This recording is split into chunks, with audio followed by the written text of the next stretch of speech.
Hi guys. I want to share something personal, which something that I figured out lately, which is that I had an entity attachment for all my life, basically, which has been there other lifetimes, and it's an entity that keeps me from being active and productive in life, and it always would guide me either away from healthy places and towards toxic places, and away from healthy people and towards toxic people. So, when you keep repeating that narcissistic relationship or a relationship with a narcissist or with a toxic person, with manipulative people, with people who hurt you, and it takes forever and so long to dissolve that, and you go to therapy and you wonder why you keep repeating that, right? And there might be many different reasons, right? We can always repeat something because it's something familiar that we know from childhood, and it's a trauma that we keep repeating because it's familiar and our soul knows kind of only pain, and it's kind of sometimes our soul is unwilling to heal. And even though we are like, why do I keep attracting the bad guy, the bad boy, the narcissistic guy or woman? And why do I keep going where there's trauma and pain instead of bubbly, happy, joyful environments?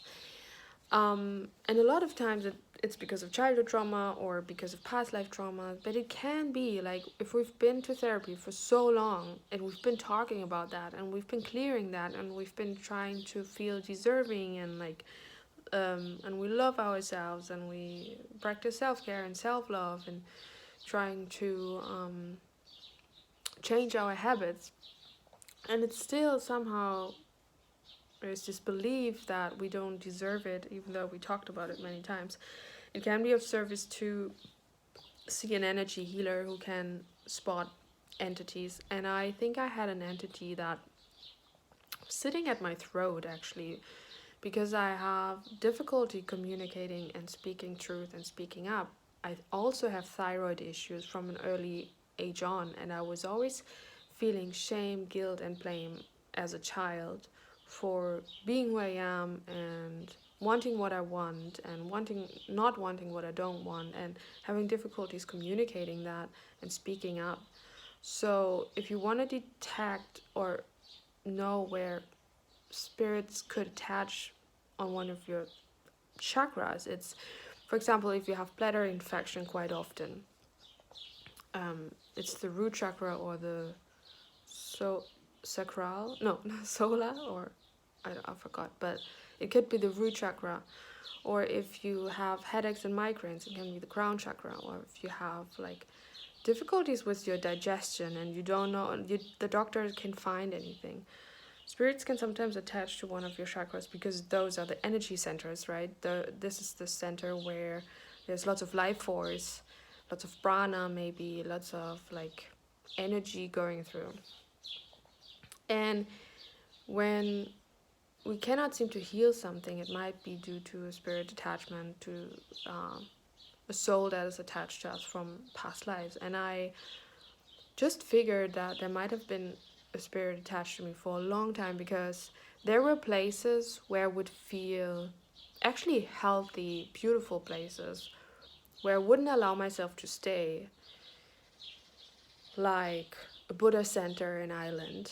And I would feel lots of anger. And I was wondering, why would I feel so much anger if that's actually a healthy, beautiful place of consciousness and meditation? And I'm really drawn to that as a person. Or where would I feel that else? Like tired around people who might be close to God and Christ consciousness, and you know go to churches and feel like something is coming up for me, and be around a priest who is practicing Christ consciousness energy, and I would feel anger or tiredness around that, or be around people and I would always feel tired and drained. That can be an indicator for spirit attachment. an entity attachment that is hindering you from being productive, finding your path, finding your way, going into the world, and so on, and living your life and expressing yourself. And if you feel tired quite often, sluggish, and you cannot find motivation, there might be lots of trauma inside of you, there might be a spirit attached to you, and a lot of things could help, like maybe therapy is helping, maybe energy healing is better, maybe all of that is working um, in alignment. And yeah, I just figured there must have been a spirit attachment for, because of, when we heal so much and we heal so long, and then still it's so difficult to go into the world and like present yourself or be productive or like have blockages. That's why people go to therapy, because they have blockages. But a lot of times it's not really helping to talk about it, because there's some energy block inside your body that is like keeping you from actually living life.